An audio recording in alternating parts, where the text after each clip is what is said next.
ನಮಸ್ಕಾರ ಎಲ್ರಿಗೂ. ನಾನು ನಿಮ್ಮ Pallavi Hiremath, astrology and numerology expert.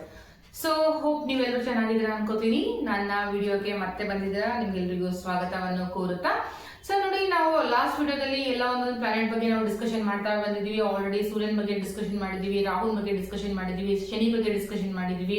So ಅದೇ ತರ ಇವತ್ತು ಒಂದು ಪ್ಲಾನೆಟ್ ಬಗ್ಗೆ, ನಾವು ಒಂದು ಗ್ರಹದ ಬಗ್ಗೆ ನಾವು ಡಿಸ್ಕಷನ್ ಅನ್ನ ಮಾಡೋಣ. ಅದ್ರ ಬಗ್ಗೆ ಅವೇರ್ನೆಸ್ ಮತ್ತು ಜಾಗೃತಿಯನ್ನ ನಾನು ನಿಮ್ಗೆ ಕೊಡಕ್ಕೆ ಒಂದು ಪ್ರಯತ್ನವನ್ನ ಪಡ್ತಾ ಇದ್ದೀನಿ. ಸೊ ಆಲ್ರೆಡಿ ನಾವು ವಿಷಯದ ಬಗ್ಗೆ ಇನ್ನ ಡೀಪ್ ಆಗಿ ಆಲ್ ದ 12 ಹೌಸಸ್ ಅಂದ್ರೆ 12 ಭಾವದಲ್ಲಿ ಅಥವಾ 12 ಮನೆಯಲ್ಲಿ 12 ಹೌಸಸ್ ಅಲ್ಲಿ ಯಾವ ಪ್ಲಾನೆಟ್ಗಳು ಏನೇನು ರಿಸಲ್ಟ್ ನ ಕೊಡ್ತಾ ಇದ್ದಾರೆ ಅನ್ನೋದ್ರ ಬಗ್ಗೆ ನಾನು ನಿಮಗೆ ತಿಳಿಸ್ಕೊಡ್ತಾ ಇದ್ದೀನಿ.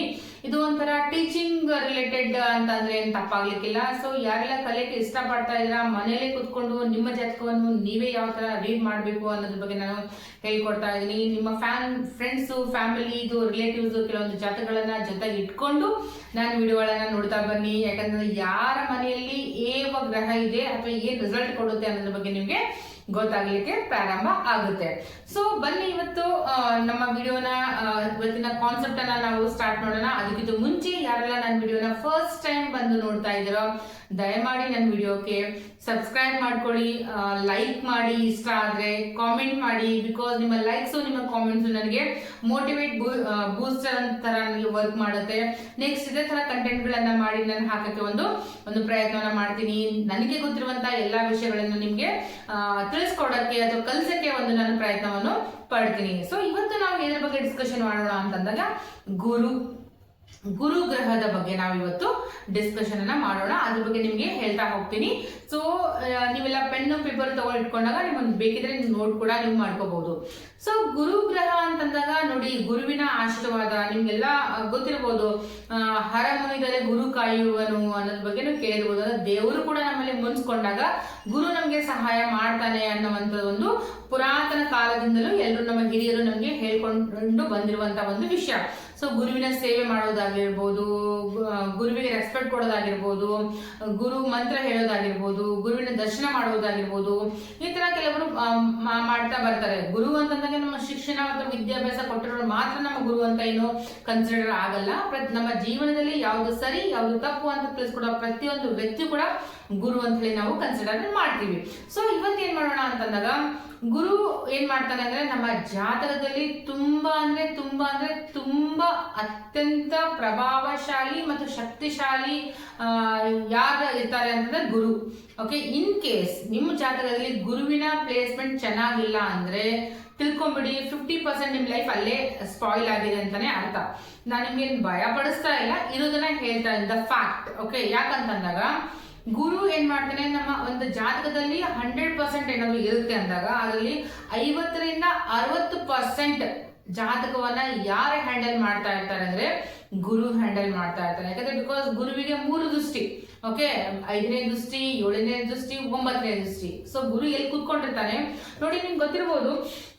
ಪ್ಲಾನೆಟ್ ಅಲ್ಲಿ ಎಲ್ಲಾ ಪ್ಲಾನೆಟ್ ಅತ್ಯಂತ ದೊಡ್ಡದಾಗಿರುವಂತ ಒಂದು ಪ್ಲಾನೆಟ್. ಸೈಂಟಿಫಿಕ್ ಆಗಿ ಬನ್ನಿ, ಸೈಂಟಿಫಿಕ್ ಆಗಿ ಏನಾಗುತ್ತೆ, ತುಂಬಾ ದೊಡ್ಡ ಗಾತ್ರದಲ್ಲಿ ಇರುವಂತ ಒಂದು ಪ್ಲಾನೆಟ್ ಯಾವುದು ಅಂದಾಗ ಗುರು ಪ್ಲಾನೆಟ್. ಸೊ ಗುರು ಪ್ಲಾನೆಟ್ ಅಷ್ಟು ಭಾರವಾಗಿರೋದ್ರಿಂದ ಗುರು ಎಲ್ಲಿ ಕೂತ್ಕೊಂಡಿರ್ತಾನೆ ಅಲ್ಲಿ ತುಂಬಾ ಹೆವಿ ಆಗ್ಬಿಡ್ತಾನೆ. ಅರ್ಥ ಆಯ್ತಾ? ಸೊ ಯೂಶ್ವಲಿ ಏನ್ ಹೇಳ್ತೀವಿ, ನಮ್ಮ ಜ್ಯೋತಿಷ್ಯದ ಪ್ರಕಾರ ಅಥವಾ ವೇದಿಕ್ ಆಸ್ಟ್ರಾಲಜಿ ಪ್ರಕಾರ ಏನ್ ಹೇಳ್ತೀವಿ ಅಂತಂದಾಗ, ಒಂದು ದೀಪ, ಗುರು ಯಾವ ತರ ಕೆಲಸ ಮಾಡ್ತಾನೆ, ದೀಪ ತರ ಕೆಲಸ ಮಾಡ್ತಾನೆ. ಇನ್ ಕೇಸ್ ದೀಪ ಇಲ್ಲಿದೆ ಅಂತಂದಾಗ ದೀಪ ಏನ್ ಮಾಡುತ್ತೆ ರೀ, ನಮ್ ಸುತ್ತಮುತ್ತ ಇರೋ ಎಲ್ರಿಗೂ ಬೆಳಕನ್ನು ಕೊಡುತ್ತೆ, ಬಟ್ ತನ್ನ ಬುಡಕ್ಕಷ್ಟೇ ಕತ್ಲನ್ನ ಹೊಂದಿರುತ್ತೆ. ಸೊ ಗುರು ಕೂಡ ಅದೇ ತರ. ಹಾಗಾದ್ರೆ ನಮ್ಮ ಲೈಫ್ ಅಲ್ಲಿ ಒಳ್ಳೇದಾಗಲ್ವಾ? ನೋ, ಹಾಗಂತಲ್ಲ. ಗುರು ಎಲ್ಲೇ ಇರ್ಲಿ ಏನೇ ಇರ್ಲಿ ಒಳ್ಳೇದ್ ಮಾಡೇ ಮಾಡ್ತಾನೆ. ಆದ್ರೆ ಗುರು ಒಳ್ಳೆ ಮನೆಯಲ್ಲಿ ಕೂತ್ಕೊಂಡ್ರೆ ಅಥವಾ ಒಳ್ಳೆ ಪೊಸಿಷನ್ ಅಲ್ಲಿ ಕೂತ್ಕೊಂಡ್ರೆ, ಒಳ್ಳೆ ಭಾವದಲ್ಲಿ ಕೂತ್ಕೊಂಡ್ರೆ ಒಳ್ಳೆ ರಿಸಲ್ಟ್ ನಿಮ್ಗೆ ಸಿಗಕ್ಕೆ ಚಾನ್ಸಸ್ ಇರುತ್ತೆ. ಕೆಟ್ಟ ಭಾವದಲ್ಲಿ ಅಥವಾ ಕೆಟ್ಟ ಪೊಸಿಷನ್ ಅಲ್ಲಿ ಅಥವಾ ಸರಿ ಇಲ್ಲದೆ ಇರುವಂತ ಮನೆಯಲ್ಲಿ ಕೂತ್ಕೊಂಡಾಗ ಅಲ್ಲಿ ಸ್ವಲ್ಪ ಇದಾಗುತ್ತೆ. ಬಟ್ ಪಾಸಿಟಿವ್ ಏನಪ್ಪಾ ಇಲ್ಲಿ ಅಂತಂದಾಗ ನೋಡಿ, ಗುರು ಭಾರ ಇದ್ದಾನೆ ಅಂತಂದಾಗ ಕೆಟ್ಟ ಹೌಸ್ ಅಲ್ಲಿ ಅಂದ್ರೆ ಬ್ಯಾಡ್ ಹೌಸಸ್ ಅಲ್ಲಿ ಗುರು ಕೂತ್ಕೊಂಡಾಗ ನಿಮ್ಮ ಎಲ್ಲಾ ಕೆಟ್ಟ ಕೆಲಸಗಳಾಗಿರ್ಬೋದು, ಕೆಟ್ಟ ಕರ್ಮಗಳಾಗಿರ್ಬೋದು, ಅಥವಾ ನಿಮ್ ಲೈಫ್ ಅಲ್ಲಿ ಏನೋ ಕೆಟ್ಟದಾಗತ್ತೆ ಅನ್ನೋದೇನಾಗುತ್ತೆ, ಎಲ್ಲವೂ ಗುರು ಕೂತ್ಕೊಂಡ್ಬಿಡ್ತಾನಲ್ಲ ಅದ್ರ ಮೇಲೆ ಭಾರ ಬಿದ್ದು ಗುರುವಿನ ಒಳಗೆ ಅವೆಲ್ಲ ಏನಂತಾರೆ ಒಳಗೆ ಹೋಗ್ಬಿಡುತ್ತೆ. ಓಕೆ, ಮೇಲ್ಗಡೆ ಗುರು ಕೂತ್ಕೊಂಡಿರ್ತಾರೆ, ಕೆಳಗಡೆ ಪ್ರಾಬ್ಲಮ್ಸ್ ಇರ್ತವೆ. ಗುರು ಕೂತ್ಕೊಂಡ ತಕ್ಷಣ ಎಲ್ಲಾ ಪ್ರಾಬ್ಲಮ್ಸ್ಗಳು ಒಳಗೆ ಹೋಗ್ಬಿಡ್ತವೆ, ಎಂಟು ಪ್ರಾಬ್ಲಮ್ಸ್ ಬರೋದೇ ಇಲ್ಲ. ಅಂದ್ರೆ ಗುರು ಅಷ್ಟು ವೇಟ್ ಇರ್ತಾನೆ, ನಿಮ್ ಪ್ರಾಬ್ಲಮ್ಸ್ಗಳನ್ನ ಜಾಸ್ತಿ ಮಾಡಕ್ಕೆ ಬಿಡಲ್ಲ. ಅದು ಕೂಡ ಒಳ್ಳೇದೇ. ಗುರು ಎಲ್ಲಿ ಪ್ರಾಬ್ಲಮ್ಸ್ ಹೌಸಲ್ಲಿ ಕೂತ್ಕೊಂಡಾಗ ಗುರು ನಿಮ್ಗೆ ಒಳ್ಳೇದ್ ಮಾಡ್ತಾನೆ ಅಂತ. ಇನ್ ಕೇಸ್ ಗುರು ಏನಾದ್ರು ಒಳ್ಳೆ ಮನೆಯಲ್ಲಿ ಕೂತ್ಕೊಂಡಿದ್ರೆ ದಟ್ ಇಸ್ ದ ಪ್ರಾಬ್ಲಮ್. ಯಾಕಂತಂದ್ರೆ ಫಾರ್ ಎಕ್ಸಾಂಪಲ್ ಗುರು ನಿಮ್ಮ ಮನಿ ಹೌಸಲ್ಲಿ ಕೂತ್ಕೊಂಡಿದ್ದಾನೆ ಅನ್ಕೊಳ್ಳಿ, ನಿಮ್ ದುಡ್ಡು ಬರೋದು ಹೋಮ್ ಅಲ್ಲಿ ಗುರು ಕೂತ್ಕೊಂಡಿದ್ದಾನೆ, ಈ ದುಡ್ಡು ಬರ್ತಾ ಇದೆ, ಈ ಗುರು ಕೂತ್ಕೊಂಡಿದ್ರೆ ಭಾರವಾಗಿರುವಂತ ನಿಮ್ ದುಡ್ಡು ಬರಕ್ಕೆ ಬಿಡ್ತಾ ಇರಲ್ಲ, ಬಿಕಾಸ್ ಅದ್ರ ಮೇಲೆ ಗುರು ಕೂತ್ಕೊಂಡ್ಬಿಟ್ಟಿದ್ದಾನೆ. ಈ ತರ ಆಗುವಂತ ಚಾನ್ಸಸ್ ಕೂಡ ಇರುತ್ತೆ. ಬಟ್ ಮೋಸ್ಟ್ ಪ್ರಾಬಲಿ ಕೆಲವೊಂದು ರೆಮಿಡಿ ಮಾಡ್ಕೋದ್ರಿಂದ ಅದು ಮ್ಯಾನೇಜ್ ಮಾಡಬಹುದು, ಬ್ಯಾಲೆನ್ಸ್ ಮಾಡಬಹುದು. ಇನ್ ಬ್ಯಾಡ್ ಇದ್ರೂ ಮಾಡಬಹುದು, ಇನ್ ಗುಡ್ ಇದ್ರು ಕೂಡ ನೀವು ಇನ್ನೂ ಗುಡ್ ಜಾಸ್ತಿ ಮಾಡ್ಕೋಬಹುದು. ಅರ್ಥ ಆಯ್ತಾ? ಸೊ ರೆಮಿಡಿ ಪಾರ್ಟ್ ಅಲ್ಲಿ ಮುಂದೆ ಯಾವಾಗಾದ್ರೂ ಅದ್ರ ಮೇಲೆ ಒಂದು ವಿಡಿಯೋನ ಮಾಡ್ತೀನಿ, ಅವಾಗ ನಾವು ಅದ್ರ ಬಗ್ಗೆ ಡಿಸ್ಕಷನ್ ಮಾಡೋಣ. ಸೊ ಅದಕ್ಕಿಂತ ಮುಂಚೆ ಯೂಶುವಲಿ ನಿಮ್ಗೆ ಗೊತ್ತಾಗಿರೋದು ಗುರು ಅನ್ನೋದು ನಮ್ಮ ಜಾತಕದಲ್ಲಿ ತುಂಬಾ ಅಂದ್ರೆ ತುಂಬಾ ಪ್ರಭಾವಶಾಲಿ ಆಗಿರುವಂತಹ ಒಂದು ಪ್ಲಾನೆಟ್. ಗುರು 50ರಿಂದ 60% ನಮ್ಮ ಜಾತಕವನ್ನು ಹ್ಯಾಂಡಲ್ ಮಾಡ್ತಾ ಇರ್ತಾರೆ. ಸೊ ಹೀಗಾಗಿ ಫಸ್ಟ್ ಹೌಸ್ ಅಲ್ಲಿ ಗುರು, ಸೊ ನಿಮ್ಮ ಜಾತಕದ 1ನೇ ಮನೆಯಲ್ಲಿ ಯಾವ್ದು ನಾವು ಲಗ್ನ ಅಂತ ಕರಿತೀವಿ, ಅಲ್ಲಿ ರಾಶಿ ಯಾವುದೇ ಇರಲಿ, ಏನಂತಾರೆ ಪ್ಲಾನೆಟ್ ಯಾವುದೇ ಇರಲಿ, ಏನಾದ್ರು ಗುರು ಅಂತ ಏನಾದ್ರು ಬರೆದಿದ್ರೆ ನೋಡಿ ನಿಮ್ ಜಾತಕ ನೋಡಿ. First house anticlockwise ನಾವು ಯಾವ ತರ ಮಾಡ್ಬೇಕು ಅನ್ನೋದ್ರ ಬಗ್ಗೆ ಹೇಳಿದೀನಿ. ಸೊ ಫಸ್ಟ್ ಹೌಸ್ ಅಲ್ಲಿ ಏನಾದ್ರು ಗುರು ಕೂತ್ಕೊಂಡಿದ್ರೆ ಏನಾಗುತ್ತೆ ಅಂದ್ರೆ ದಿ ಬೆಸ್ಟ್ ಪೊಸಿಷನ್ ಅಂತ ಕರಿತೀವಿ. ಓಕೆ, 1ನೇ ಮನೆಯಲ್ಲಿ ಸಿಂಗಲ್ ಗುರು, ಬೇರೆ ಯಾರು ಪ್ಲಾನೆಟ್ ಇಲ್ಲ, ಸಿಂಗಲ್ ಗುರು ಕೂತ್ಕೊಂಡ್ರೆ ದಿ ಬೆಸ್ಟ್ ಪೊಸಿಷನ್. ಯಾಕಂತಂದಾಗ ಹೌದು, ಯೂಶುವಲಿ ಏನಾಗುತ್ತೆ ಫಸ್ಟ್ ಹೌಸ್ ಅಲ್ಲಿ ಗುರು ಕೂತ್ಕೊಂಡಾಗ ಅವ್ರು ಏನ್ ಮಾಡ್ತಾರೆ ಅಂದ್ರೆ ಟೀಚಿಂಗ್ ಫ್ಯಾಕಲ್ಟಿಯಲ್ಲಿ ತುಂಬಾ ಹೆವಿ ಜ್ಞಾನ, ಯಾಕಂದ್ರೆ ಗುರುಗಳೆಲ್ಲ ಹೆವಿ ಜ್ಞಾನ, ಲೆಕ್ಚರರು, PhD, ಸೈಂಟಿಸ್ಟು, ಓಕೆ, ಎಲ್ಲಾನು ಎಷ್ಟೇ ಕಲಿದ್ರು ಕೂಡ ಇನ್ನೂ ನನಗೆ ಇನ್ಫಾರ್ಮೇಶನ್ ಬೇಕು, ಇನ್ನೂ ಇನ್ಫಾರ್ಮೇಶನ್ ಬೇಕು, ಇನ್ನೂ ಕಲಿಬೇಕು ಅನ್ನೋಂಥ ಒಂದು ದಾಹ ಯಾರಿಗಿರುತ್ತೆ ಅಂತಂದಾಗ ಗುರು ಇನ್ ಫಸ್ಟ್ ಹೌಸ್ ಅಲ್ಲಿ ಇರುತ್ತೆ. ಸೊ ಅವರೆಲ್ಲ ಏನ್ ಮಾಡ್ತಾರೆ ಅಂದ್ರೆ ತುಂಬಾ ಜ್ಞಾನಿಗಳು ಆಗಿರ್ತಾರೆ ಫಸ್ಟ್ ಹೌಸ್ ಅಲ್ಲಿ ಇರೋರು. ಬಟ್ ಅದ್ರ ಜೊತೆ ಸ್ವಲ್ಪ ಕೆಲವೊಂದು ಡಿಮೆರಿಟ್ಸ್ ಇದೆ, ಅದು ಕೂಡ ಹೇಳ್ತೀನಿ. ಸೊ ಫಸ್ಟ್ ಹೌಸ್ ಅಲ್ಲಿ ಗುರು ಇದ್ದಾಗ ಏನಾಗುತ್ತೆ, ಗುರು ಅಲ್ಲಿ ಕೂತಾಗ ಗುರುನ ಹೇಳಿದೆ, ಗುರುವಿಗೆ ಆಲ್ರೆಡಿ 3 ಏನಿರುತ್ತೆ ದೃಷ್ಟಿಗಳಿರುತ್ತೆ. ಗುರು ಇಲ್ಲಿ ಕುತ್ಕೊಂಡಿರ್ತಾನೆ, 5ನೇ ಮನೆಗೂ ನೋಡ್ತಾ ಇರ್ತಾನೆ, ಮತ್ತೆ 7ನೇ ಮನೆಗೂ ನೋಡ್ತಾ ಇರ್ತಾನೆ, ಮತ್ತೆ 9ನೇ ಮನೆಗೂ ನೋಡ್ತಾ ಇರ್ತಾನೆ. 5ನೇ ಮನೆಯಿಂದ ಏನ್ ಸಿಗುತ್ತೆ ನಮ್ಗೆ, ಮಕ್ಕಳು, ಸಂತಾನ ಭಾಗ್ಯ, ವಿದ್ಯೆ, ನಮ್ಮ higher education, middle higher education ಎಲ್ಲ ಸಿಗುತ್ತೆ. ಸೊ 7ನೇ ಮನೆಯಿಂದ ಏನ್ ಸಿಗುತ್ತೆ, ಒಳ್ಳೆ ಸ್ಪೌಸು, ಒಳ್ಳೆ ಗಂಡ, ಒಳ್ಳೆ ಹೆಂಡತಿ, ಅಥವಾ ಒಳ್ಳೆ ಬಿಸ್ನೆಸ್ ಪಾರ್ಟ್ನರ್ಸ್, ಎಲ್ಲಿಂದ ನೋಡ್ತೀವಿ, 7ನೇ ಮನೆಯಿಂದ ನೋಡ್ತೀವಿ. 9ನೇ ಮನೆಯಿಂದ ಏನ್ ನೋಡ್ತೀವಿ ಅಂದ್ರೆ ಲಕ್, ನಮ್ಮ ಅದೃಷ್ಟ, ನಮ್ಮ ಭಾಗ್ಯ.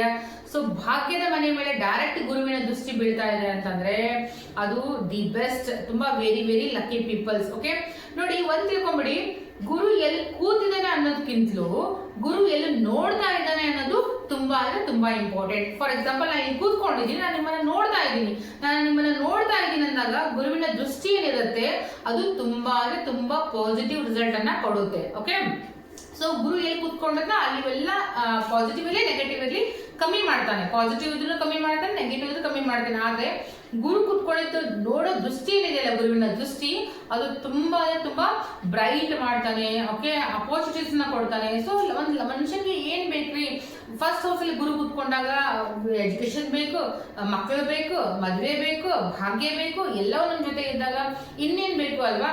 So the best position for Guru ಅಂತ ಹೇಳ್ತೀವಿ. ಆದ್ರೆ ಇನ್ ಕೇಸ್ 1ನೇ ಮನೆಯಲ್ಲಿ ಗುರುವಿನ ಜೊತೆಗೆ ರಾಹು ಏನಾದ್ರೂ ಕೂತ್ಕೊಂಡಿದ್ದೀನ ಅಂತ ಒಂದು ಸಲ ಕ್ರಾಸ್ ವೆರಿಫೈ ಮಾಡ್ಕೊಳ್ಳಿ. ಓಕೆ, ರಾಹು ಏನಾದ್ರೂ ಕೂತ್ಕೊಂಡ್ರೆ 101% ನಿಮ್ಮ ಜಾತಕದಲ್ಲಿ ಗುರು ಚಾಂಡಾಳ ಯೋಗ ಇದೆ ಅಂತಾನೆ ಅರ್ಥ. ಸೊ ಹಾಗಿದ್ರೆ ನೀವು ಅನ್ಬೋದು, ಹಂಗಿದ್ರೆ ಒಂದೇ ಮನೆಗೆ ಕೂತ್ಕೊಂಡು ಅಷ್ಟೇ ನೋಡ್ಬೋದಾ, ಇನ್ನು ಬೇರೆ ಮನೆಯಲ್ಲಿ ನಂದು 8th ಹೌಸ್ ಅಲ್ಲಿ ಇದೆ, ನಂದು 10th ಹೌಸ್ ಅಲ್ಲಿ ಇದೆ, ನನ್ನ 12th ಹೌಸ್ ಅಲ್ಲಿ ಇದೆ, ನನ್ನ 5th ಹೌಸ್ ಅಲ್ಲಿ ಇದೆ, ಹಾಗೇನಿಲ್ಲ. ಯಾವುದೇ ಮನೆಯಲ್ಲಿ ಗುರು ಮತ್ತೆ ರಾಹು ಇಬ್ರು ಒಂದೇ ಮನೆಯಲ್ಲಿ ಕೂತ್ಕೊಂಡಿದ್ರೆ 101% ನಿಮ್ಮ ಜೀವನದಲ್ಲಿ ಗುರು ಚಾಂಡಾಳ ಯೋಗ ಇದೆ ಅಂತಾನೆ ಅರ್ಥ. ಸೊ ಗುರು ಚಾಂಡಾಳ ಯೋಗ ಅಂದ್ರೆ ಏನು, ಅದಕ್ಕೆ ಏನ್ ರಿಸಲ್ಟ್ ಕೊಡುತ್ತೆ, ಅದು ನೆಗೆಟಿವ್ ಪಾಸಿಟಿವ್ ಅನ್ನೋದ್ರ ಬಗ್ಗೆ ನಿಮ್ಗೆ ತಿಳ್ಕೋಬೇಕು ಅಂತ ಇದ್ರೆ ನನಗೆ ಕಾಮೆಂಟ್ ಮಾಡಿ, ನೆಕ್ಸ್ಟ್ ಅದ್ರ ಬಗ್ಗೆ ಒಂದು ವಿಡಿಯೋನ ಮಾಡಿ ನಿಮ್ಗೆ ಅದಕ್ಕೆ ಇನ್ ಡಿಟೇಲ್ ಆಗಿ ಹೇಳ್ತೀನಿ. ಸೊ ಅದರಿಂದ ಆಗುವಂತ ಎಫೆಕ್ಟ್ ಏನು, ಅದು ಯಾವ ತರ ಫೈಂಡ್ ಮಾಡ್ಬೇಕು, ಅದು ಇತ್ತು ಅಂದ್ರೆ ಅದಕ್ಕೆ ಏನ್ ರೆಮಿಡಿ ಮಾಡ್ಕೋಬೇಕು, ಅದರಿಂದ ಏನ್ ನೆಗೆಟಿವ್ ಆಗ್ತದೆ ಅನ್ನೋದ್ರ ಬಗ್ಗೆ ನಿಮ್ಗೆ ನೆಕ್ಸ್ಟ್ ಒಂದು ವಿಡಿಯೋ, ಯಾವುದೋ ಒಂದು ವಿಡಿಯೋದಲ್ಲಿ ನಿಮಗೆ ಮಾಡಿದ್ರ ಬಗ್ಗೆ ತಿಳಿಸ್ಕೊಡ್ತೀನಿ. ಸೊ ಇಲ್ಲಿಂದ ಏನಾಗುತ್ತೆ ಅಂದ್ರೆ ಇಷ್ಟು ಗುರುವಿನಿಂದ ಗೊತ್ತಾಯ್ತು. ಅದಕ್ಕೆ ಬಿಟ್ಟು ಏನಾಗುತ್ತೆ ಅಂದ್ರೆ ಗುರು ಇನ್ ಫಸ್ಟ್ ಹೌಸ್ ಇದ್ದವ್ರಿಗೆ ಏನಾಗುತ್ತೆ ಲಂಗ್ಸ್ ಇಶ್ಯೂಸ್. ಓಕೆ, ಉಸಿರಾಟದ ತೊಂದರೆ ಆಗ್ಬೋದು, ಲಂಗ್ಸ್ ಇಶ್ಯೂಸ್ ಆಗ್ಬೋದು, ಹಾರ್ಟ್ ಇಶ್ಯೂಸ್ ಆಗ್ಬೋದು. ನೋಡಿ, ಯಾರು ಗುರು ಇನ್ ಫಸ್ಟ್ ಹೌಸ್ ಇರುತ್ತಲ್ಲ ಅವ್ರ ಚೀಕ್ಸ್ ಎಲ್ಲ ತುಂಬಾ ಬಬ್ಲಿ ಇರುತ್ತೆ. ಓಕೆ, ಚೀಕ್ಸ್ ತುಂಬಾ ಬಬ್ಲಿ ಇರುತ್ತೆ, ಹೆಲ್ದಿ ಆಗಿರ್ತಾರೆ, ಕ್ಯೂಟ್ ಆಗಿರ್ತಾರೆ, ಅಟ್ರಾಕ್ಟ್ ಆಗಿರ್ತಾರೆ. ಗುರು ಅಲ್ವಾ, ಸೊ ಮುಖದ ಮೇಲೆ ತೇಜಸ್ ಇರುತ್ತೆ, ಮುಖ ಒಂಥರ ಗುರುವಿನ ಏನಪ್ಪ ಗುರುಗಳ ಸ್ಥಾನ ನೋಡ್ತಿರ್ತಾರೆ. ಯಾವ್ದು ಗುರುಗಳನ್ನ ನೋಡಿದಾಗ ಒಂದೇನೋ ಒಂದು ಭಾವನೆ ಬರುತ್ತೆ. ಆತರ ಒಂದು ಫೇಸ್ ಅನ್ನ ಯಾಕೆ ಹೊಂದಿರ್ತಾರೆ ಅಂತಂದಾಗ, ಯಾಕಂದ್ರೆ ಫಸ್ಟ್ ಹೌಸ್ ರಿಪ್ರೆಸೆಂಟ್ ಮಾಡೋದು ಸೆಲ್ಫ್ ಅಂದ್ರೆ ಗುರು. ಸೊ ಹೀಗಾಗಿ ಇದೆಲ್ಲ ನಾವು ಎಲ್ಲಿ ನೋಡ್ಬೋದು ಅಂದ್ರೆ ಫಸ್ಟ್ ಹೌಸ್ ಗುರುನ ನೋಡ್ಬೋದು. Come to the second house. So second house ಅಂತಂದಾಗ it's a money house. Okay, especially ಇದೇನಾಗುತ್ತೆ ಅಂತಂದಾಗ ಎರಡನೇ ಮನೆ ಏನಾಗುತ್ತೆ ಮನಿ ಹೌಸ್ ಅಂತ ಹೇಳ್ತೀವಿ. ನಮ್ಗೆ ದುಡ್ಡನ್ನ ಕೊಡುತ್ತೆ, ಹಣವನ್ನ ಕೊಡುತ್ತೆ. ಸೊ ಮನಿ ಹೌಸ್ ಅಲ್ಲಿ ಕೂತಾಗ ಎಲ್ಲೋ ಒಂದ್ ಕಡೆ ಏನ್ ಮಾಡ್ತಾನೆ ಗುರು ಸ್ವಲ್ಪ ನಮ್ಗೆ ಹಣದಲ್ಲಿ ಸ್ವಲ್ಪ ತೊಂದರೆಗಳನ್ನ ಮಾಡುವಂತ ಚಾನ್ಸಸ್ ಇರುತ್ತೆ. ಬಟ್ ಎರಡನೇ ಮನೆಯಲ್ಲಿ ಗುರು ಕೂತ್ಕೊಂಡು ಗುರುವಿನ 7ನೇ ದೃಷ್ಟಿ, ಆಲ್ರೆಡಿ ಹೇಳಿದೆ ಗುರುವಿಗೆ 5ನೇ ದೃಷ್ಟಿ, 7ನೇ ದೃಷ್ಟಿ ಮತ್ತೆ 9ನೇ ದೃಷ್ಟಿ ಇರುತ್ತೆ ಅಂತ ಹೇಳಿದ್ವಿ. ಎರಡನೇ ಮನೆಯಲ್ಲಿ ಗುರು ಕೂತ್ಕೊಂಡ್ರೆ ಡೈರೆಕ್ಟ್ ಆಗಿ ಎಲ್ಲಿ ನೋಡ್ತಾನೆ ಅಂತಂದ್ರೆ 8ನೇ ಮನೆಗೆ ನೋಡ್ತಾ ಇರ್ತಾನೆ. 8ನೇ ಮನೆ ಏನ್ ರಿಪ್ರೆಸೆಂಟ್ ಮಾಡುತ್ತೆ ಅಂತಂದಾಗ ಆಲ್ರೆಡಿ ಹೇಳಿದ್ರೆ it's a pain house. Okay, ಅದು ಒಂದು ಕಷ್ಟದ ಮನೆ ಅಂತ ಹೇಳ್ತೀವಿ, ಡೆತ್ ಮನೆ ಅಂತ ಹೇಳ್ತೀವಿ. Okay, uncertain pain, uncertain gain, uncertain losses ಬಗ್ಗೆ ಹೇಳ್ತೀವಿ.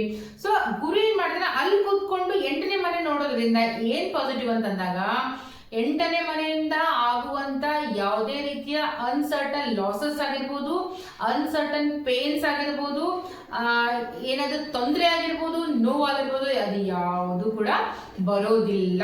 That's a damn sure. ಅದು ಒಂದು ಬ್ಲೆಸ್ಡ್ ಪೊಸಿಷನ್ ಅಂತ ಹೇಳ್ಬೋದು. ಯಾಕಂದ್ರೆ ಅವೆಲ್ಲ ಕಮ್ಮಿ ಮಾಡ್ತಾನೆ. ಗುರುವಿನ ದೃಷ್ಟಿ ಆಲ್ರೆಡಿ ಹೇಳಿದ್ದೆ ನಾನು ನಿಮಗೆ, ಗುರುವಿನ ದೃಷ್ಟಿ ಎಲ್ಲಿ ಬೀಳುತ್ತೆ ಅಂತಂದಾಗ ಅಲ್ಲಿ ಗುರು ಏನ್ ಮಾಡ್ತಾನೆ ಅಂತ ಅದನ್ನೆಲ್ಲ ಕಮ್ಮಿ ಮಾಡುತ್ತೆ, ಒಳ್ಳೇದ್ ಮಾಡ್ತಾನೆ. ನೆಗೆಟಿವ್ ಹೌಸಸ್ ಮೇಲೆ ಗುರುವಿನ ದೃಷ್ಟಿ ಬೀಳೋದ್ರಿಂದ ಆ ನೆಗೆಟಿವ್ ಥಿಂಗ್ಸ್ ಯಾವುದು ನಮ್ಮ ಜೀವನದಲ್ಲಿ ಆಗೋದಿಲ್ಲ. So come to the third house. So 3ನೇ ಮನೆಯಲ್ಲಿ ಏನಾದ್ರು ಗುರು ಇದ್ದ ಅಂತಂದಾಗ ನೋಡಿ, 3ನೇ ಮನೆ ಬಂದ್ಬಿಟ್ಟು ಹಾರ್ಡ್ ವರ್ಕ್ ಹೌಸಸ್ ಅಂತ ಹೇಳಿದ್ದೆ, ಯಂಗರ್ ಸಿಸ್ಟರ್ಸ್ ಬ್ರದರ್ಸ್, ಕಮ್ಯುನಿಕೇಶನ್, ಅದಕ್ಕೆ ಬಿಟ್ರೆ ಶಾರ್ಟ್ ಟ್ರಾವೆಲ್ಸ್ ಅಂತ ಹೇಳಿದ್ದೆ. ಸೊ ಇಲ್ಲಿ ಏನಾಗುತ್ತೆ ಅಂತಂದ್ರೆ 3ನೇ ಮನೆಯಲ್ಲಿ ಅಂದ್ರೆ ಸ್ಪೌಸ್ ರೆಸ್ಪೆಕ್ಟ್. ಸ್ಪೌಸ್ ಅಂದ್ರೆ ನಿಮ್ಮ ಗಂಡ ಅಥವಾ ಹೆಂಡತಿಗೆ ರೆಸ್ಪೆಕ್ಟ್ ಏನಾಗುತ್ತೆ ಸ್ವಲ್ಪ ಕಮ್ಮಿ ಆಗ್ತಾ ಬರುತ್ತೆ. ನಿಮ್ಮ ಟ್ರೆಡಿಷನಲ್ ಕಲ್ಚರು ಅದು ಕೂಡ ನೀವು ಜಾಸ್ತಿ ರೆಸ್ಪೆಕ್ಟ್ ಕೊಡಕ್ಕೆ ನೀವು ಸ್ಟಾರ್ಟ್ ಮಾಡ್ತೀರಾ. ನಿಮ್ಮ children, friends, it will give the help ಮಾಡ್ತಾರೆ ನಿಮ್ಗೆ. ಓಕೆ, ಮೋಸ್ಟ್ ಹೆಲ್ಪ್ಫುಲ್ ಪ್ಲೇಸಸ್ ಅಂತ ಹೇಳ್ಬೋದು. ಚಿಲ್ಡ್ರನ್ ಆಗಿರ್ಬೋದು, ಫ್ರೆಂಡ್ಸ್ ಆಗಿರ್ಬೋದು, ಸ್ಪೌಸ್ ಆಗಿರ್ಬೋದು, ಇಟ್ಸ್ ಅ ರೆಸ್ಪೆಕ್ಟ್ಫುಲ್ ಪ್ಲೇಸ್ ಅಂತ ಹೇಳ್ಬೋದು. 4ನೇ ಮನೆಯಲ್ಲಿ ಏನಾದ್ರು ಗುರು ಇದ್ದಂದಾಗ ಅದು ಉಚ್ಚ ಗುರು. ಓಕೆ, ಕರ್ಕ ರಾಶಿಯಲ್ಲಿ 4ನೇ ಮನೆಯ ರಾಶಿ ಯಾವುದು ಅಂದ್ರೆ ಕರ್ಕ ರಾಶಿ. ಕರ್ಕ ರಾಶಿಯ 4th ಹೌಸ್ ಅಲ್ಲಿ ಏನಾದ್ರು ಗುರು ಇದ್ದಾಗ ಗುರು ಏನಾಗ್ತಾನೆ ಉಚ್ಚ ಆಗ್ತಾನೆ. ಕರ್ಕ ರಾಶಿಯಲ್ಲಿ ಗುರು ಇದ್ದಾಗ ಗುರು ಉಚ್ಚ ಗುರು ಆಗ್ತಾನೆ. ಉಚ್ಚ ಗುರು ನಿಮ್ ಜಾತಕದಲ್ಲಿ ಇತ್ತು ಅಂತಂದಾಗ ದಿ ಬೆಸ್ಟ್ ಏನಂತಾರೆ ಕುಂಡ್ಲಿ ಅಂತ ಹೇಳ್ಬೋದು. ಆಲ್ಮೋಸ್ಟ್ ಒಳ್ಳೆಯ ರೀತಿಯಿಂದ ಆಗುತ್ತೆ. ಉಚ್ಚ ಗುರು ಇದ್ದಾಗ ಎಲ್ಲಾನು ಒಳ್ಳೇದಾಗಬೇಕು ಅಂತ ಹೇಳ್ತಿಲ್ಲ, ಬೇರೆ ಗ್ರಹಗಳ ಸ್ಥಿತಿಗಳು ಕೂಡ ನಾವು ನೋಡೋದು ಅತ್ಯಂತ ಅವಶ್ಯಕತೆ ಆಗಿರುತ್ತೆ. ಬಟ್ ಸ್ಟಿಲ್ 4th ಹೌಸ್ ಅಲ್ಲಿ ಏನಾಗುತ್ತೆ ಅಂತಂದ್ರೆ ಗುರು ಏನ್ ಮಾಡ್ತಾನೆ ಉಚ್ಚ ಆಗಿರ್ತಾನೆ. ಸೊ ಉಚ್ಚ ಗುರು ಇದ್ದಾಗ ಕಿಂತಲೂ 4th ಹೌಸ್ ಏನ್ ಕೊಡುತ್ತೆ ನಮಗೆ, ತಾಯಿ ಹೆಲ್ತ್ ಕೊಡುತ್ತೆ, ತಾಯಿ ಜೊತೆ ಸಂಬಂಧ ಕೊಡುತ್ತೆ, ನಮ್ಮ ಹಣ, property, luxury, car, vehicle, constructions, ನಮ್ಮ ಎಷ್ಟು ಮನೆಗಳಿದಾವೆ, ಎಷ್ಟು ಲ್ಯಾಂಡ್ ಇದೆ, ಎಷ್ಟು ಪ್ರಾಪರ್ಟಿ ಇದೆ, ಪ್ರತಿ ಒಂದು ಎಲ್ಲಿಂದ ಗೊತ್ತಾಗುತ್ತೆ. ನಮ್ಮ ಫ್ಯಾಮಿಲಿ ಕೂಡ ನಮ್ಗೆ ಎಲ್ಲಿಂದ ಗೊತ್ತಾಗುತ್ತೆ, ನಮ್ಮ ಸಂಸ್ಕಾರ ಕೂಡ ಎಲ್ಲಿಂದ ಗೊತ್ತಾಗುತ್ತೆ. ಇದು ಪ್ರತಿಯೊಂದು ಕೂಡ ನಮ್ಗೆ ಎಲ್ಲಿಂದ ಗೊತ್ತಾಗುತ್ತೆ ಅಂದ್ರೆ 4th ಹೌಸ್ ಇಂದ ನಮ್ಗೆ ಗೊತ್ತಾಗುತ್ತೆ. ಸೊ 4th ಹೌಸ್ ಏನ್ ಮಾಡುತ್ತೆ ಅಂತಂದಾಗ ಇದೆಲ್ಲಾನು ಪ್ರಾಫಿಟ್ ಕೊಡೋದ್ರಿಂದ ನಮ್ಗೆ ತುಂಬಾ ಅಂದ್ರೆ ತುಂಬಾ ಬ್ಲೆಸ್ಡ್ ಪೊಸಿಷನ್ ಅಂತ ಹೇಳ್ಬೋದು. ಬಟ್ ಹಿಂಗೇನಪ್ಪಾ ಅಂತಂದಾಗ ಇವ್ರು ಏನ್ ಮಾಡ್ತಾರೆ ಅಂದ್ರೆ ಮನೆಯಿಂದ ಸ್ವಲ್ಪ ದೂರ ಹೋಗಿ ಕೆಲಸ ಮಾಡುವಂತ ಒಂದು ಚಾನ್ಸಸ್ ಕೂಡ ಇಲ್ಲಿ ಸಿಗುತ್ತೆ. ಮನೆಯಿಂದ ದೂರ ಹೋಗ್ತಾರೆ, ಅಲ್ಲಿ ಕೆಲಸ ಮಾಡ್ತಾರೆ, ಅಲ್ಲಿ ಸೆಟ್ಲ್ ಆಗ್ತಾರೆ, ಫ್ಯಾಮಿಲಿಗೆ ಏನ್ ಬೇಕೋ ಅದೆಲ್ಲ ಸಿಗುತ್ತೆ. ಆದ್ರೆ ಸ್ವಲ್ಪ ಡಿಸ್ಟೆನ್ಸ್, ಫ್ಯಾಮಿಲಿಯಿಂದ ಸ್ವಲ್ಪ ಡಿಸ್ಟೆನ್ಸ್ ಅನ್ನ ಪಡ್ಕೋತಾರೆ ಅಂತ ಹೇಳ್ಬೋದು. 5th house Guru. ಸೊ 5ನೇ ಮನೆಯಲ್ಲಿ ಗುರು ಏನಾದ್ರೂ ಇದ್ರೆ ಅಂತಂದ್ರ good for health, gain, promotions. Okay, problems in baby. Okay, problems in baby ಅಂತಂದಾಗ ಮಕ್ಕಳಲ್ಲಿ ಸ್ವಲ್ಪ ತೊಂದರೆ ಕೊಡುತ್ತೆ. ಯಾಕಂದ್ರೆ ಗುರು ಬಂದ್ಬಿಟ್ಟು ಏನಂದ್ರೆ ತುಂಬಾ ಸಾತ್ವಿಕ ಪ್ರಾಣಿ. ಯಾಕಂದ್ರೆ ಜಪ, ತಪ, ಹೋಮ, ಹವನ, ಪೂಜೆ, ಪುನಸ್ಕಾರ ಅಂತಿದ್ದಾಗ ಸ್ವಲ್ಪ ಮಗು ರಿಲೇಟೆಡ್ ಕೆಲವೊಂದು ತೊಂದರೆಗಳು ಕೊಡುವಂಥದ್ದು ಸಹಜ. ಆದ್ರೆ ಗುರು ಯಾರಿಗೆಲ್ಲ 5th ಹೌಸ್ ಇರುತ್ತೆ ಅವ್ರ ಮಕ್ಕಳ ಎಜುಕೇಶನ್ ತುಂಬಾ ಸಖತ್ತಾಗಿರುತ್ತೆ. ಓಕೆ, ಫಾರ್ ಎಕ್ಸಾಂಪಲ್ ನೀವೇನಾದ್ರು ಪೇರೆಂಟ್ಸ್ ಆಗಿದ್ದು ನಿಮ್ಮ ಮಕ್ಕಳ ಜಾತಕದಲ್ಲಿ ಅಥವಾ ನಿಮ್ಮ ಜಾತಕದಲ್ಲಿ ಗುರು 5th ಹೌಸ್ ಅಲ್ಲಿ ಇದ್ದ ಅಂದಾಗ ನಿಮ್ಮ ಮಕ್ಕಳ ಜಾತಕದಲ್ಲಿ ಅಥವಾ ನಿಮ್ಮ ಮಕ್ಕಳ ಭಾಗ್ಯದಲ್ಲಿ ಒಳ್ಳೆ ಎಜುಕೇಶನ್ ಅನ್ನ ಇರುವಂತಹ ಒಂದು ಯೋಗ ಇರುತ್ತೆ, ಒಳ್ಳೆ ಸಂಸ್ಕಾರಯುತ ಮಕ್ಕಳು ಹುಟ್ಟುವಂತ ಒಂದು ಚಾನ್ಸಸ್ ಕೂಡ ಎಲ್ಲಿರುತ್ತೆ ಅಂತಂದಾಗ 5th ಹೌಸ್ ಅಲ್ಲಿ ಗುರು ಇದ್ದಾಗ ಬರುತ್ತೆ. Come to the 6th house, 6ನೇ ಮನೆಯಲ್ಲಿ ಗುರು. ಸೊ 6ನೇ ಮನೆ ಅಷ್ಟೊಂದು ಚೆನ್ನಾಗಿರುವಂತ ಮನೆ ಅಲ್ಲ, ತ್ರಿಷಡಯ ಹೌಸ್ ಅಂತ ಹೇಳಿದ್ದೆ. 3ನೇ ಮನೆ, 6ನೇ ಮನೆ, 8ನೇ ಮನೆ, 11ನೇ ಮನೆ ಅಷ್ಟು ಒಳ್ಳೆ ಹೌಸಸ್ಗಳು ಅಲ್ಲ. ಆದ್ರೂ ಸ್ಟಿಲ್ ಗುರು ಏನ್ ಮಾಡ್ತಾನೆ ಅಂತಂದಾಗ 6ನೇ ಮನೆ ಏನಂತಂದ್ರೆ ಲೋನು, ಡೆಪ್ತು, ಕರ್ಜಗಳು, ಸಾಲಗಳು, ಮತ್ತೆ ಜಾಬ್ಸ್, ಇವೆಲ್ಲ ತೊಂದರೆಗಳು, ಪ್ರಾಬ್ಲಮ್ಸ್, ಇದೆಲ್ಲ ಯಾವ ಮನೆ ಅಂತಂದಾಗ 6ನೇ ಮನೆ ನೋಡಿದೀವಿ. ಅಲ್ಲಿ ಗುರು ಬಂದು ಕೂತ್ಕೊಂಡಾಗ ಏನಾಗುತ್ತೆ ಅಂದ್ರೆ ಇವೆಲ್ಲ ಕಮ್ಮಿ ಆಗ್ಬಿಡುತ್ತೆ. ಯಾಕಂದ್ರೆ ಗುರು ಹೆವಿ ಇದ್ದಾನೆ, ಓಕೆ, ಭಾರ ಇದ್ದಾನೆ. ನಿಮ್ ಕಷ್ಟಗಳ ಮೇಲೆ, ನಿಮ್ ಪ್ರಾಬ್ಲಮ್ ಮೇಲೆ, ನಿಮ್ ಲೋನ್ಸ್ ಮೇಲೆ, ಅದ್ರ ಮೇಲೆ ಬಂದು ಕೂತ್ಕೊಂಡಾಗ ಅವೆಲ್ಲ ಏನಾಗುತ್ತೆ, ಡಿಕ್ರೀಸ್ ಆಗುತ್ತೆ. ಬಟ್ ಥಿಂಗ್ ಏನಪ್ಪಾ ಅಂತಂದಾಗ ನಿಮ್ಗೆ ಫೈನಾನ್ಷಿಯಲಿ ತೊಂದರೆಗಳು ಬಂದೇ ಬರುತ್ತೆ, ನಿಮ್ ಲೈಫ್ ಅಲ್ಲಿ ಅಪ್ ಅಂಡ್ ಡೌನ್ಸ್ ಗಳು ಇದ್ದೇ ಇರುತ್ತೆ. ಆದ್ರೆ you are very blessed because ಯಾರು ಇಲ್ಲಪ್ಪ ಇವಾಗ, ನನ್ಗೆ ರಿಲೇಟಿವ್ಸ್ ಇಲ್ಲ, ಫ್ರೆಂಡ್ಸ್ ಇಲ್ಲ, ಫ್ಯಾಮಿಲಿ ಇಲ್ಲ, ಯಾರು ಇಲ್ಲ. ಈ ನನ್ನ ದುಡ್ಡಿನ ಅವಶ್ಯಕತೆ ಅತ್ಯಂತ ಇದೆ, ಇವಾಗ ನಾನು ಏನ್ ಮಾಡ್ಲಿ ಅಂತ ನೀವೇನಾದ್ರೂ ಹಿಂಗೆ ಕುತ್ಕೊಂಡಾಗ ಟಕ್ ಅಂತ ಎಲ್ಲಿಂದ ಅಂದ್ರೆ ಒಂದು ಕಡೆಯಿಂದ ನಿಮ್ಗೆ ಏನಾಗುತ್ತೆ, ಕಾಲ್ ಬರುತ್ತೆ, ಹೆಲ್ಪ್ ಬರುತ್ತೆ, ಎಲ್ಲದೋ ಅನ್ನೋನ್ ಪೀಪಲ್ ಆದ್ರೂ ಪರವಾಗಿಲ್ಲ, ನಿಮ್ಗೆ ಗೊತ್ತೇ ಆಗಲ್ಲ ಅವ್ರು ಯಾರು ಅಂತ. ಆ ತರ ಒಂದು ಸಹಾಯ, ಧನ ಸಹಾಯ, ಎಸ್ಪೆಷಲಿ ಧನ ಸಹಾಯ, ಅರ್ಥ ಆಯ್ತಾ? ಆ ತರ ಏನಾಗುತ್ತೆ, ನಿಮ್ಗೆ ಯಾರಾದ್ರೂ ಒಬ್ರು ಬಂದು ನಿಮ್ಗೆ ಹೆಲ್ಪ್ ಮಾಡೇ ಮಾಡ್ತಾರೆ. ಸೊ ಇದು very very important. That is called as a luck. Okay, luck ಎಲ್ಲಿ ವರ್ಕ್ ಮಾಡುತ್ತೆ? 99% ಆಫ್ ನೀವು ಹಾರ್ಡ್ ವರ್ಕ್ ಮಾಡಿದ್ರು 1% ಲಕ್ ರಿಪ್ರೆಸೆಂಟ್ ಮಾಡುತ್ತೆ ಅಂತ ಹೇಳ್ತಾರಲ್ಲ.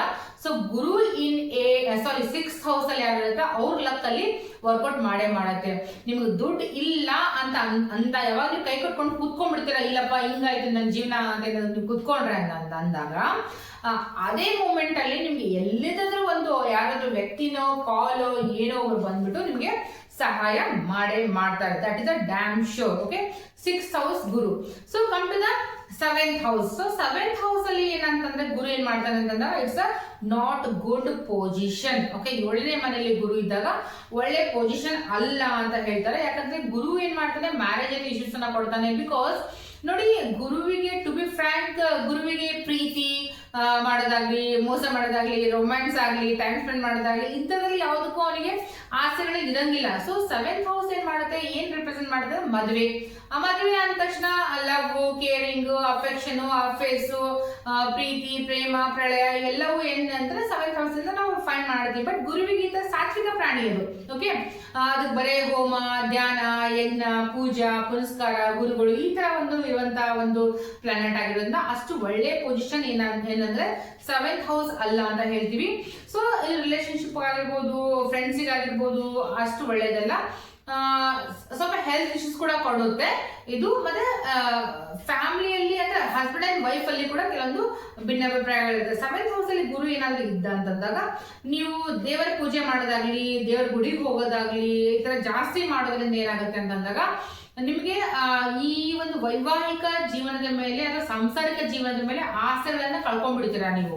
ಓಕೆ, ತುಂಬಾ ಸಾತ್ವಿಕ ಅಂತಂದಾಗ ಹೆಂಗಾಗ್ತೀರಾ ಅಂತಂದ್ರೆ ನೀವು ದೇವರು ಪೂರ್ತಿ ಸಾಧುಗಳಾಗ್ಬಿಡ್ತೀರಾ. ಅರ್ಥ ಆಯ್ತಾ?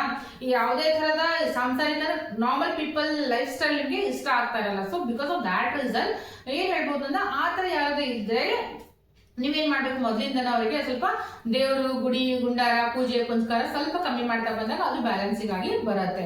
So 8th house Guru. So already ಹೇಳಿದೆ 8th ಹೌಸ್ ಗುರು ಅಂದಾಗ ಏನೋ ಆಲ್ರೆಡಿ ಹೇಳಿದೆ. 8th ಹೌಸ್ ಬಂದ್ಬಿಟ್ಟು ಪೇನ್ ಹೌಸ್ ಅಂತ ಹೇಳಿದೆ. 8th house it's a pain house. So ಅಲ್ಲಿ ತುಂಬಾ ಮೃತ್ಯು ತುಲ್ಯ ಕಷ್ಟಗಳು ಅಂತ ಹೇಳ್ತೀವಿ. ಓಕೆ, ಸಾವಿಗೆ ಸಮಾನವಾಗಿರುವಂತ ಕಷ್ಟಗಳು ನಾವು ಎಲ್ಲಿಂದ ನೋಡ್ತೀವಿ ಅಂತಂದಾಗ 8ನೇ ಮನೆಯಿಂದ ನೋಡ್ತೀವಿ. Okay, it's not good house. ಒಳ್ಳೆ ಭಾವ ಅಲ್ಲ, ಒಳ್ಳೆ ಮನೆ ಕೂಡ ಅಲ್ಲ.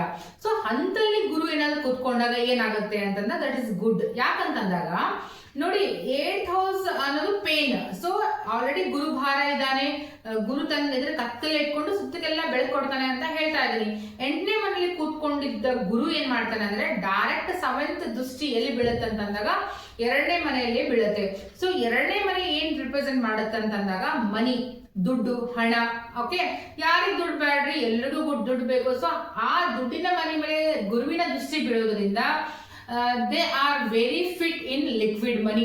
ಸೊ ದುಡ್ಡು ಖಾಲಿ ಆಗುತ್ತೆ ಅನ್ನೋಷ್ಟರಲ್ಲಿ ಮತ್ತೆ ದುಡ್ಡಿನ ಅರೇಂಜ್ ಆಗ್ತಾ ಇರುತ್ತೆ. ಸೊ ರೊಟೇಟ್ ಆಗ್ತಾ ಇರುತ್ತೆ. ಸೊ ನೋಡಿ, ನನ್ಗೆ ಇವತ್ತೊಂದು 10 ಲಕ್ಷ ಬಂದಿದೆ. Oh, I am very happy because I got 10 lakh rupees ಅಂತ ನೀವು ಅನ್ನೋಂಗಿಲ್ಲ. That is a not permanent solution for money earning. So ಅದು ಒಂದೇ ಕಡೆ ಕುತ್ಕೊಂಡು 10 ಲಕ್ಷ ಜಪ ಸಾಕು ನನಗೆ 10 ಲಕ್ಷದ ಅಂತ ಲೈಫ್ ಲಾಂಗ್ ಅದರ 10 ಲಕ್ಷ ಜಪ ಮಾಡಕ್ ಆಗಂಗಿಲ್ಲ.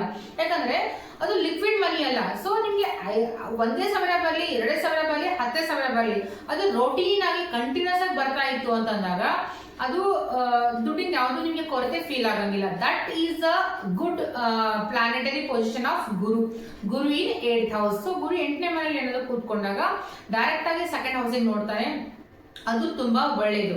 ಗುರುವಿನ 8th ಹೌಸ್ ಅಂತಂದಾಗ ಇನ್ನೊಂದು ಏನ್ ಹೇಳ್ಬೋದು ಅಂತಂದಾಗ ಅಲ್ಲಿ ಸ್ವಲ್ಪ ದುಃಖಗಳನ್ನ ಕೊಡ್ತಾನೆ. ಅಲ್ಲಿ ಸ್ವಲ್ಪ ಧರ್ಮದಲ್ಲಿ ಅಂದ್ರೆ ನೀವು ಧರ್ಮದ ಕಾರ್ಯಗಳಲ್ಲಿ ಹೋಗಂಗಿಲ್ಲ, ಅದು ಸ್ವಲ್ಪ ನಿಮ್ಗೆ ದುಡ್ಡು ಕೊಡ್ತಾನೆ. ಸ್ವಲ್ಪ ಕಷ್ಟ ಎಲ್ಲ ಸ್ವಲ್ಪ ಏನಾಗುತ್ತೆ ಕಮ್ಮಿನೇ ಕೊಡ್ತಾನೆ. ಬಟ್ ಇನ್ನೊಂದೇನಪ್ಪಾ ಅಂತಂದಾಗ ಯಾರ್ದೆಲ್ಲ ಜಾತಕದಲ್ಲಿ 8ನೇ ಮನೆಯಲ್ಲಿ ಒಂದು ಗುರು ಇದ್ದಾಗ ಆ ವ್ಯಕ್ತಿ ಅಂದ್ರೆ ನಿಮ್ ಮನೇಲಿ ಯಾವ್ದೊಂದು ಮಗು ಇದೆ ಅಂತ ಅನ್ಕೊಳ್ಳಿ.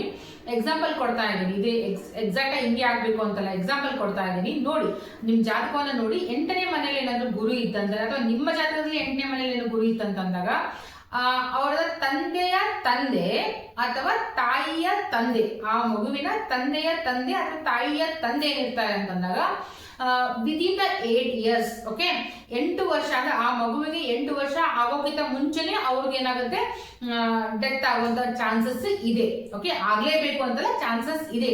In case within the 8 years ಆಗುತ್ತೆ, ಇನ್ ಕೇಸ್ ಆಗಿಲ್ಲ ಅಂದಾಗ ಅವರ ಆಯುಷ್ಯ ಏನಾಗುತ್ತೆ ದ ಗ್ರೇಸ್ ಅಂದ್ರೆ 80 ವರ್ಷಕ್ಕಿಂತ ಜಾಸ್ತಿ ಅವ್ರು ಏನಾಗ್ತಾರೆ ಬದುಕುವಂತ ಚಾನ್ಸಸ್ ಇರುತ್ತೆ. ಬಿಕಾಸ್ 8th ಹೌಸ್ ಅಂದ್ರೆ ಅನ್ಸರ್ಟೈನ್ ಅಂದ್ರೆ ಅದು ಏನೂ ಆಗ್ಬೋದು, ಲಾಸ್ ಆಗ್ಬೋದು, ಪ್ರಾಫಿಟ್ ಆಗ್ಬೋದು. ಸೊ ಲಕ್ಕಿ ಲಾಟ್ರೀಸ್ ಎಲ್ಲ ನೋಡ್ತೀವಲ್ಲ, ಲಾಟ್ರೀಸ್, ಇನ್ವೆಸ್ಟ್ಮೆಂಟ್ಸ್, ಓಕೆ ಬೆಟ್ಟಿಂಗು, ಇದೆಲ್ಲ ಎಲ್ಲಿಂದ ನೋಡ್ತೀವಿ ಅಂತ 8th ಹೌಸ್ ಇಂದ ನೋಡ್ತೀವಿ. ಸೊ 8th ಹೌಸ್ ಏನ್ ಕೊಡುತ್ತೆ ಅಂತಂದಾಗ may be may not be, ಆಗ್ಬೋದು ಆಗದೆ ಇರ್ಬೋದು, ಏನೂ ಆಗ್ಬೋದು. ದ ಪ್ಲಾನೆಟರಿ ಸಿಸ್ಟಮ್ ಇದ್ರ ಮೇಲೆ ಡಿಪೆಂಡ್ ಆಗುತ್ತೆ. ಸೊ 8ನೇ ಮನೆಯಲ್ಲಿ ಗುರು ಇರೋದ್ರಿಂದ ಈ ಒಂದು ಪೊಸಿಷನ್ ಅಥವಾ ಈ ಒಂದು ಸಿಚುವೇಶನ್ ಅವರು ಫೇಸ್ ಮಾಡ್ಬೇಕಾಗತ್ತೆ. ಸೊ ಮತ್ತೇನಪ್ಪಾ ಅಂತಂದಾಗ Guru in 9th house. Okay Guru in 9th house the best position, the best position. ಯಾಕಂತಂದಾಗ ನೋಡಿ 9ನೇ ಮನೆ ತನ್ನ ಸ್ವಂತ ಮನೆಯಲ್ಲೇ ಗುರು ಬಂದು ಕೊಡ್ತಾನೆ. 9ನೇ ಮನೆ ಯಾರ್ದು ಮನೆ? ಗುರುವಿನ ಮನೆ. 9ನೇ ಮನೆ ಏನ್ ರಿಪ್ರೆಸೆಂಟ್ ಮಾಡುತ್ತೆ? ಭಾಗ್ಯ, ಲಕ್, ಡೆಸ್ಟಿನಿಯನ್ನ ರಿಪ್ರೆಸೆಂಟ್ ಮಾಡುತ್ತೆ. ಸೊ ಡೆಸ್ಟಿನಿ ಭಾಗ್ಯ ಯಾರು ರಿಲೇಟೆಡ್ ಇದೆ ಅಂತಂದ್ರೆ ಗುರುವಿನ ರಿಲೇಟೆಡ್. ಅಂದ್ರೆ ತನ್ನ ಸ್ವಂತ ಮನೆಯಲ್ಲಿ ಗುರು ಬಂದನಂದಾಗ ನೀವು ನಿಮ್ಮ ಗುರುಗಳನ್ನ, ನಿಮ್ಮ ತಂದೆ ತಾಯಿಯರನ್ನ, ಯಾಕಂದ್ರೆ 9th ಹೌಸ್ ರಿಪ್ರೆಸೆಂಟ್ ಮಾಡೋದು ನಮ್ಮ ತಂದೆ. ಸೊ ನಿಮ್ಮ ತಂದೆಗೆ ರೆಸ್ಪೆಕ್ಟ್ ಕೊಡೋದಾಗ್ಲಿ, ನಿಮ್ಮ ಫ್ಯಾಮಿಲಿ ಕಲ್ಚರ್ಗಳನ್ನ ಫಾಲೋ ಮಾಡೋದಾಗ್ಲಿ, ನಿಮ್ಮ ಟೀಚರ್ಸು, ನಿಮ್ಮ ಲೆಕ್ಚರ್ಸು ಅಥವಾ ನಿಮ್ಮ ಜೀವನದಲ್ಲಿರುವಂತಹ ಪ್ರತಿಯೊಬ್ಬರು ಯಾರೇ ಒಬ್ಬರು ನಿಮ್ಮ ಶಿಕ್ಷಣ ಕೊಡ್ತಾ ಇದ್ದಾರೆ ಅಂತಂದ್ರೆ ಅವರಿಗೆ ರೆಸ್ಪೆಕ್ಟ್ ಮಾಡೋದ್ರಿಂದ ಅಥವಾ ನಿಮ್ಮ ಕಲ್ಚರ್ ಅನ್ನ ಫಾಲೋ ಮಾಡೋದ್ರಿಂದ ಏನಾಗುತ್ತೆ ಅಂತಂದಾಗ ಅಲ್ಲಿ ನಿಮಗೆ ಒಳ್ಳೆ ರೀತಿಯ ಫಲಗಳು ಕೊಡಕ್ಕೆ ಸ್ಟಾರ್ಟ್ ಆಗುತ್ತೆ. ಗುಡ್ ಹೆಲ್ತ್ ಇರುತ್ತೆ, ಗುಡ್ ಎಜುಕೇಶನ್ ಆಗುತ್ತೆ, ಹೈಯರ್ ಎಜುಕೇಶನ್. ಗುರು ಅಂದಾಗ ಯಾವಾಗಲೂ ರೀಡ್ ಮಾಡ್ತಾ ಇರ್ಬೇಕಲ್ವಾ, ಜ್ಞಾನಕಾರಕ ಅಲ್ವಾ. ಸೊ ಹೈಯರ್ ಎಜುಕೇಶನ್ 9th ಹೌಸಿಗೆ ಏನ್ ನೋಡ್ತೀವಿ? ಹೈಯರ್ ಎಜುಕೇಶನ್ ಕೂಡ ನೋಡ್ತೀವಿ. ನೋಡಿ ಪ್ರೈಮರಿ ಎಜುಕೇಶನ್ ಬಂದ್ಬಿಟ್ಟು 2nd ಹೌಸ್ ನೋಡ್ತೀವಿ. ಅಂದ್ರೆ ಹೈಯರ್ ಅಂದ್ರೆ ಹೈಸ್ಕೂಲು, PUC, ಸೊ ಡಿಗ್ರಿ ಏನ್ ನೋಡ್ತೀವಿ ನಾವು 5th ಹೌಸ್ ಇಂದ ನೋಡ್ತೀವಿ. ಅದಾದ್ಮೇಲೆ ಪೋಸ್ಟ್ ಗ್ರಾಜುಯೇಟ್, ಡಾಕ್ಟರೇಟ್, PhD ಎಲ್ಲ ಎಲ್ಲಿಂದ ನೋಡ್ತೀವಿ ಅಂದ್ರೆ 9th ಹೌಸ್ ಇಂದ ನೋಡ್ತೀವಿ. ಸೊ 9th ಹೌಸ್ ಅಲ್ಲಿ ಗುರು ಏನಾದ್ರು ಕೂತ್ಕೊಂಡ ಅಂದಾಗ 100% ನಿಮ್ಗೆ double degree, triple degree, okay ಏನಂತಾರೆ ಏನೆಲ್ಲ ಓದ್ಬೋದು. ನಿಮ್ಗೆ ಏನ್ ಅನ್ಸುತ್ತೆ ಎಲ್ಲ ಓದ್ಬೋದು. ಮತ್ತೆ ಲೈಫ್ ಲಾಂಗ್ ಏನಾದ್ರು ಕಲಿಬೇಕು ಅನ್ನೋ ಒಂದು ದಾಹ ಕೂಡ ನಿಮ್ಗೆ ಹೆಚ್ಚಾಗ್ತಾ ಇರುತ್ತೆ. ಸೊ ಇದು ಏನಾಗುತ್ತೆ 9th house Guru. So 10th house ಅಲ್ಲಿ ಗುರು ಏನಾದ್ರು ಇದ್ರೆ that is a not good position. Okay 10ನೇ ಮನೇಲಿ ಏನಾದ್ರು ಗುರು ಇದ್ದಾನೆ ಅಂತ ನಿಮ್ ಜಾತಕದಲ್ಲಿ ಏನಾದ್ರು ನಿಮ್ಗೆ ಅನ್ಸಿದ್ರೆ ಅದು ಒಳ್ಳೆ ಪೊಸಿಷನ್ ಅಲ್ಲ. ಸೊ ಗುರು 10ನೇ ಮನೆಯಲ್ಲಿ ಒಳ್ಳೆ ರಿಸಲ್ಟ್ ಕೂಡ ಕೊಡಂಗಿಲ್ಲ, ಅದು ಒಳ್ಳೆ ಪೊಸಿಷನ್ ಕೂಡ ಅಲ್ಲ. ಏನಾಗುತ್ತೆ ಅಂತಂದ್ರೆ ಸಂಘರ್ಷ ಕೊಡ್ತಾನೆ, ಮನೇಲಿ ಪ್ರಾಬ್ಲಮ್ ಕೊಡ್ತಾನೆ. ಓಕೆ ಅಲ್ಲಿ ಯಾಕಂದ್ರೆ 10ನೇ ಮನೆ ಯಾರಿಗೆ ಚಲೋಪ್ಪ ಅಂದ್ರೆ ರಾಹು ಚಲೋ, ಶನಿ ಚಲೋ, ಮಂಗಳನಿಗೆ ಚಲೋ. ಇದು 10ನೇ ಮನೆ ಇವರಿಗೆಲ್ಲ ಒಳ್ಳೆಯದು. ಬಟ್ ನಾಟ್ ಫಾರ್ ಗುರು. ಯಾರಿಗೆಲ್ಲ ಜಾತಕದಲ್ಲಿ ಗುರು ಏನಾದ್ರು ಅಲ್ಲಿ ಇದ್ದ ಅಂತಂದಾಗ ನಿಮಗೆ ಗುರು ಒಳ್ಳೆ ರಿಸಲ್ಟ್ ನ ಕೊಡಂಗಿಲ್ಲ. ಸೊ 10ನೇ ಮನೆಯಲ್ಲಿ ಬೇರೆ ಪ್ಲಾನೆಟ್ಸ್ ಗಳು ಇದ್ದಾಗ, ಬಿಕಾಸ್ 10ನೇ ಮನೆ ರಿಪ್ರೆಸೆಂಟ್ ಮಾಡೋದು ಶನಿಯ ಮನೆಯಲ್ಲಿ ಗುರು ಹೋಗಿ ಕೂತಂಗಾಗುತ್ತೆ. ಸೊ ಅದು ನಿಮ್ಗೆ ಒಳ್ಳೆ ರಿಸಲ್ಟ್ ಕೂಡ ಸಿಗಂಗಿಲ್ಲ. Come to the 11th house. So ನಿಮ್ಮ 11ನೇ ಮನೆಯಲ್ಲಿ ಏನಾದ್ರು ಗುರು ಇದ್ರೆ, 11ನೇ ಮನೆಯಲ್ಲಿ ಗುರು ಇದ್ರೆ ಏನ್ ಮಾಡ್ತಾನೆ ಅಂದ್ರೆ spouse respect most important of the life. So ಏನಾಗುತ್ತೆ ಅಂದ್ರೆ ಗಿವ್ಸ್ ಬ್ಯಾಡ್ ಎಫೆಕ್ಟ್, ಅಂದ್ರೆ people gives respect your wife, husband as well as very good in a angels. Okay, ಏನಪ್ಪಾ ಅಂತಂದ್ರೆ 11ನೇ ಮನೆಯಲ್ಲಿ ಗುರು ಏನಾದ್ರೂ ಇದ್ದಾಗ ಗಂಡ ಇದ್ರೆ ಹೆಂಡತಿನ, ಹೆಂಡತಿ ಇದ್ರೆ ಗಂಡನ ಏನ್ ಮಾಡ್ತಾರೆ, ತುಂಬಾ ರೆಸ್ಪೆಕ್ಟ್ ಅನ್ನ ಕೊಡ್ತಾರೆ. ಅದು ನಮ್ಗೆ ಡಿಸೈರ್ ಅಂದ್ರೆ ವಿಶ್ ಫಿಲ್ಫಿಲ್ಮೆಂಟ್ ಮಾಡುವಂತಹ ಒಂದು ಪೊಸಿಷನ್ ಆಗಿರುತ್ತೆ. ಇಂಪಾರ್ಟೆಂಟ್ ಅಂದ್ರೆ ಗುರು ವಿಲ್ ಗಿವ್ ದ ಒಳ್ಳೆ ಎಫೆಕ್ಟ್ ಏನ್ ಕೊಡೋದಿಲ್ಲ, ಆದ್ರೆ ಮ್ಯೂಚುವಲ್ ಅಂಡರ್ಸ್ಟ್ಯಾಂಡಿಂಗ್ ಏನಿರುತ್ತೆ ಅದು ಸ್ವಲ್ಪ ನಿಮ್ಗೆ ಪಾಸಿಟಿವ್ ರ್ಯಾಂಕ್ಸ್ ಆಗಿ ಕೊಡಕ್ಕೆ ಸ್ಟಾರ್ಟ್ ಮಾಡ್ತಾನೆ. 12th house Guru. ಸೊ ಗುರು ಏನಂತ 12ನೇ ಮನೆಯಲ್ಲಿ ಗುರು, ದಟ್ ಇಸ್ ಓಕೆ. ಆಕ್ಚುಲಿ 12ನೇ ಮನೆ ಸ್ವಂತ ಮನೆ ಬಂದ್ಬಿಟ್ಟು ರಾಹುವಿನ ಮನೆ. ಆದ್ರೆ ಏನಾಗುತ್ತೆ, ಗುರುವಿನ 12th ಹೌಸ್ ಏನಾದ್ರು ಇದ್ದಾಗ ಏನಾಗುತ್ತೆ ಅಂತಂದಾಗ ಅಲ್ಲಿ ನಾವು ನಿಮ್ಗೆ ಪಾಸಿಟಿವ್ ರಿಸಲ್ಟ್ ಏನು ಬರಂಗಿಲ್ಲ. ಆದ್ರೆ ಯೂಶ್ವಲಿ ಏನಂದ್ರೆ 12ನೇ ಮನೆಯಲ್ಲಿ ಗುರು ಇದ್ದಾಗ ಅದು ಮುಕ್ತಿಯ ಒಂದು ಅದೇ ಆ ವ್ಯಕ್ತಿಯ ಜಾತಕದಲ್ಲಿ ಮುಕ್ತಿಯನ್ನು ಒಂದು ಅಂದ್ರೆ this is the last age ಅಂತ ಹೇಳ್ಬೋದು. ಓಕೆ, ಇದು ನಮ್ಮ ಲಾಸ್ಟ್ ಏಜ್, ಕೊನೆ ಏಜು ಅಂತ ಹೇಳ್ಬೋದು. ಈ ತರ ಒಂದು ಸಿಚುವೇಶನ್ ಕೂಡ ನಿಮಗೆ 12th ಹೌಸ್ ಗುರುವಿಂದ ನೋಡ್ಬೇಕಾಗತ್ತೆ. ಅದರಿಂದ ಬೇರೆ ಬೇರೆ ಪ್ಲಾನೆಟರಿ ಪೊಸಿಷನ್ ಕೂಡ ನಾವು ನೋಡ್ಬೇಕಾಗತ್ತೆ. ಸೊ ಇವೆಲ್ಲ ವಿಷಯಗಳು ಎಲ್ಲಿಂದ ಬರುತ್ತೆ ಅಂತಂದ್ರೆ ಗುರು ಯಾವ್ಯಾವ ಮನೆಯಲ್ಲಿದ್ದಾಗ ಏನೇನು ಫಲಗಳನ್ನ ಕೊಡ್ತಾನೆ, ಏನೇನು ರಿಸಲ್ಟ್ ಅನ್ನ ಕೊಡ್ತಾನೆ ಅನ್ನೋದ್ರ ಬಗ್ಗೆ ನೀವು ಇಷ್ಟೆಲ್ಲ ಡಿಟೇಲ್ ಆಗಿ ನೀವು ಕಲ್ತಿದ್ರ ಅನ್ಕೋತೀನಿ. ಸೊ ಗುರುವಿನ ಅನುಗ್ರಹ ಪ್ರತಿಯೊಬ್ಬ ಜಾತಕದಲ್ಲಿ ಅತ್ಯಂತ ಅವಶ್ಯಕತೆ ಆಗಿದೆ. ಯಾಕಂದ್ರೆ ಗುರು ಒಳ್ಳೇದು ಮಾಡ್ತಾನೆ, ಗುರು ಕೆಟ್ಟದ್ದು ಮಾಡ್ತಾನೆ. ಹಾಗಂತ ಗುರು ದಶೆಯಲ್ಲಿ ಎಲ್ಲವೂ ಒಳ್ಳೇದಾಗತ್ತೆ ಅಂತಲ್ಲ, ಹಾಗಂತ ಶನಿ ದಶೆಯಲ್ಲಿ ಎಲ್ಲವೂ ಕೆಟ್ಟದಾಗತ್ತೆ ಅಂತಲ್ಲ. ಸೊ ನಿಮ್ಮ ಜಾತಕದಲ್ಲಿ ಯಾವ ಮನೆಯಲ್ಲಿ ಯಾವ ಗ್ರಹದ ಪ್ಲೇಸ್ಮೆಂಟ್ ಇದೆ ಅನ್ನೋದು ತುಂಬಾ ಮುಖ್ಯ ಆಗುತ್ತೆ. ಸೊ ಇನ್ ಡಿಟೇಲ್ ಆಗಿ ಗುರುವಿನ ಬಗ್ಗೆ ನಿಮ್ಗೆಲ್ಲ ಅರ್ಥ ಆಗಿದೆ ಅನ್ಕೋತೀನಿ. ಹೋಪ್ ಮತ್ತೆ ಮುಂದಿನ ವಿಡಿಯೋದಲ್ಲಿ ಏನ್ ಮಾಡೋಣ ಅಂದ್ರೆ ಇದೇ ತರ ಬೇರೆ ಒಂದು ಪ್ಲಾನೆಟ್ ಬಗ್ಗೆ ನಾವು ಡಿಟೇಲ್ ಆಗಿ 12 ಮನೆ ಬಗ್ಗೆ ನಾವು ಡಿಸ್ಕಷನ್ ಮಾಡೋಣ. ನಾನು ಹೇಳುವಂತ ಇನ್ಫಾರ್ಮೇಶನ್ ನಿಮ್ಗೆ ಇನ್ಫಾರ್ಮೇಟಿವ್ ಅನಿಸ್ತಾ ಇದ್ರೆ, ಇಷ್ಟ ಆಗ್ತಾ ಇದ್ರೆ ದಯಮಾಡಿ ನನ್ನ ವಿಡಿಯೋಗೆ ಸಬ್ಸ್ಕ್ರೈಬ್ ಮಾಡ್ಕೊಳ್ಳಿ. ನಿಮ್ಮ ಫ್ರೆಂಡ್ಸ್ ಫ್ಯಾಮಿಲಿ ಜೊತೆಗೆ ಶೇರ್ ಮಾಡಿ, ಹಾಗೆ ಲೈಕ್ ಕಾಮೆಂಟ್ ಮಾಡೋದನ್ನ ಮರಿಬೇಡಿ, ಬಿಕಾಸ್ ಅದು ನನಗೆ ಮೋಟಿವೇಟ್ ಮಾಡುತ್ತೆ. ಇದೇ ತರ ಮತ್ತೆ ಹೊಸ ವಿಡಿಯೋದೊಂದಿಗೆ ಮತ್ತೆ ಮುಂದಿನ ವಿಡಿಯೋದಲ್ಲಿ ಸಿಗೋಣ. ಅಲ್ಲಿ ನಮಸ್ಕಾರ.